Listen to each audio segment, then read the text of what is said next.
मधुबनी के झंझारपुर में अभी मिली बड़ी सूचना। दो बस के ओवरटेक की वजह से एक की मौत।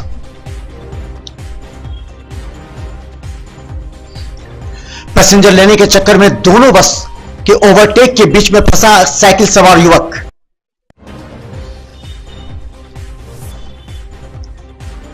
साइकिल सवार युवक के फंसने के बाद युवक की मौत के बाद हंगामा। झंझारपुर के कन्हौली NH-57 ओवरब्रिज के पास घटी घटना के बाद युवक को भेजा गया अनुमंडल अस्पताल। अनुमंडल अस्पताल ले जाने के क्रम में कन्हौली निवासी 30 वर्षीय मोहम्मद मुश्ताक की मौत के बाद जमकर काटा बवाल। मौत की खबर के बाद स्थानीय लोगों ने NH-57 को किया जाम, लाश को लेकर किया प्रदर्शन। घटनास्थल पर पुलिस को काफी मुश्किलों से गुजरना पड़ा। पुलिस के समझाने के बावजूद नहीं माने। पुलिस से भी हाथापाई की सूचना।